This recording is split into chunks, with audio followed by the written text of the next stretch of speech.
Bienvenidos a un nuevo análisis semanal de mercados aquí en Renta 4. Soy Sebastián Aguirre. Y yo soy Gabriela Villalobos y hoy vamos a estar revisando cómo cerraron las bolsas en la segunda semana de agosto después de la corrección ordenada de la que veníamos hablando ya en los otros capítulos. Y fíjense que la receta de esta semana fue bien parecida a la anterior.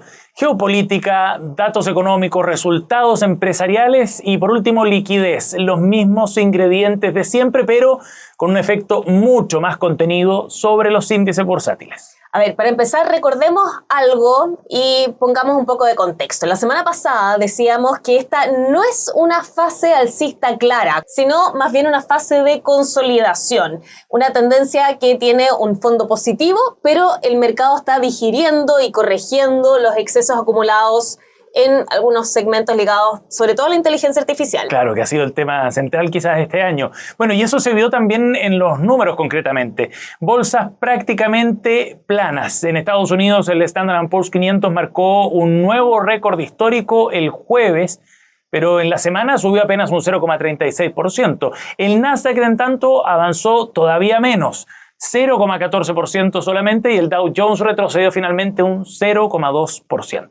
Con todo, los índices principales mantienen ganancias bastante sólidas en lo que va del año. En el caso del Dow Jones va un 11% arriba, el S&P va un 13% arriba y el Nasdaq acumula un retorno de 15%. En Europa, en tanto, el movimiento fue igual de suave. El Eurostoxx subió 0,2%, el DAX alemán 0,5%, pero el IBEX en España cayó 0,1% y el índice francés el 0,9%. El MIB italiano lo hizo en tanto en 0,2%. Donde sí hubo fuegos artificiales fue en Asia. El Nikkei subió casi 5% en la semana. El Kospi surcoreano estuvo avanzando 11,5%. Esto en plena remontada de las fuertes caídas que ambos sufrieron en julio. Hablemos de eso precisamente, de los rebotes del mes pasado. Esa remontada no se quedó solo en los índices. Varios valores muy castigados en julio están despertando ya con fuerza. Y el caso más llamativo quizás ese es el de SanDisk, que había caído más de un 50% en julio y la semana pasada subió un 35% después de su Investor Day. Y no nos olvidemos de Micron, que había caído 40% en julio, repuntó 10,7% la semana pasada. Y en compañías más pequeñas, CoreWeave, la empresa de infraestructura de nube, cayó un 56% entre sus niveles máximos de mayo y los mínimos de julio. Y la semana pasada volvió a subir entonces, en línea con las otras acciones también, subió un 16%, acumulando ya más de un 60% de subida desde esos mínimos que habíamos visto. Algo parecido pasó con Supermicro Computer, que se redujo a la mitad entre junio y mediados de julio para subir luego más de un 60% en el último mes.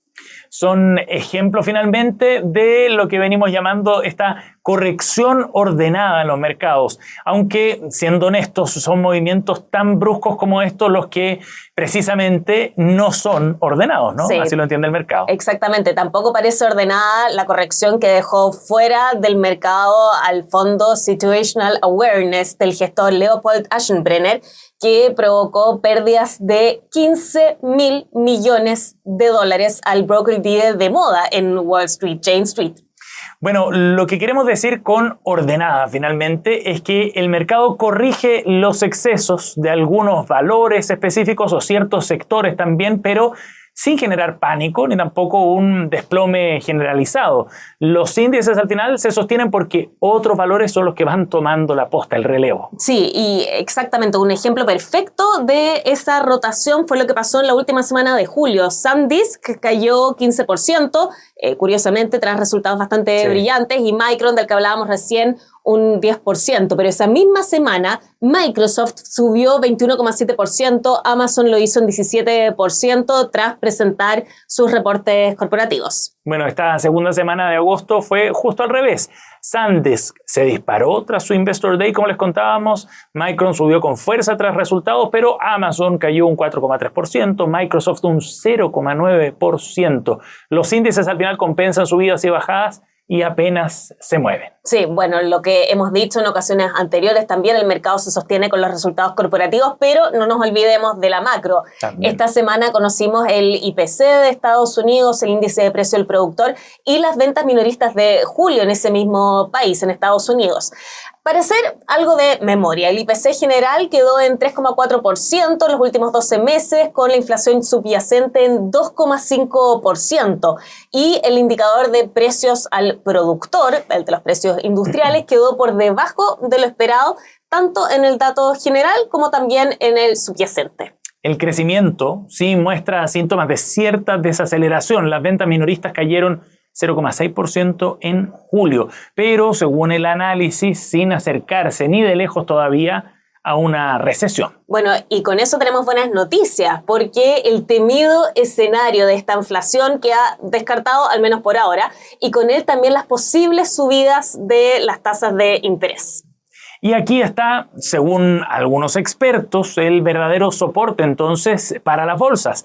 La temporada de resultados del segundo trimestre está siendo sencillamente extraordinaria. Sí, exactamente. Algo de cifras. De las 415 empresas del S&P 500 que ya reportaron, el 88% superó las estimaciones de beneficio por acción, con un aumento combinado de alrededor del 25%. Esto descontando extraordinarios casos de plusvalías en carteras de Alphabet, Amazon y Microsoft. Ese crecimiento entonces está algo inflado, pareciera, por el sector energético. Sin ese empujón, el aumento sería de 19%. Y fijemos la mirada en lo que está pasando en Europa. Ahí el 78% de las empresas que integran el stock 600 ya presentó resultados y un 63% de ellas superó las estimaciones.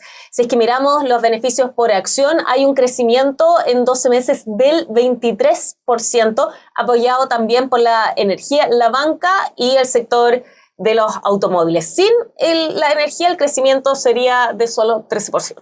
Bueno, con beneficios que están subiendo más que las cotizaciones, hay quien dice que las bolsas están hoy día más baratas que a principios de año, pero ahí aparece un concepto que ya habíamos mencionado antes, el de la burbuja de beneficios. Sí, bueno, a diferencia de una burbuja clásica como la que vimos en las .com, en la burbuja de valoración, el precio se dispara por encima de las utilidades que no crecen de manera tan rápida. El problema está en el precio, en esta burbuja del múltiplo de precio-utilidad que puede parecer razonable, pero es el propio crecimiento de utilidades el que finalmente se hace insostenible. Y es eso lo que podríamos estar viendo ahora entonces. El ejemplo histórico son los bancos europeos antes de 2008. Parecían baratos por el indicador, pero justo antes de que esos beneficios se desplomaran. Sí, bueno, según algunos analistas, si hoy existe esa burbuja, no es generalizada y se estaría concentrando en algunos sectores y valores puntuales. Aunque sin llegar a hablar de burbuja, sí se ve posible que las utilidades de algunos sectores como la banca, como sobre todo de la banca comercial europea, tiendan a moderarse en un escenario de crecimiento y de inflación también más contenidos.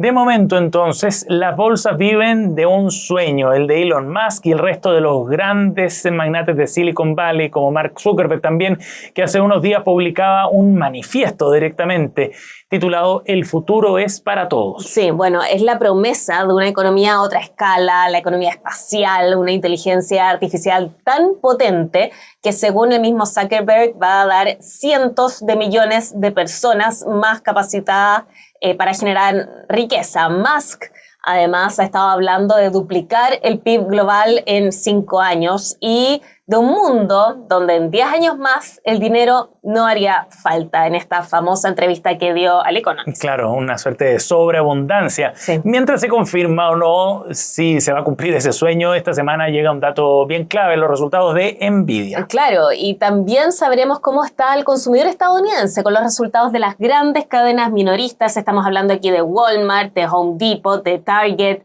de Lowe's, de TJX, así que atentos a esos resultados. Y con el VIX en 14,25 puntos, todo apunta a otra semana más bien tranquila, pero el coste de cubrirse está muy bajo y el análisis sugiere que tal vez no sea mala idea entonces comprar algo de protección, aunque parcial, en torno a este momento. Bueno, eso es todo por esta semana. Soy Gabriela Villalobos. Y yo, Sebastián Aguirre. Nos vemos a la próxima semana.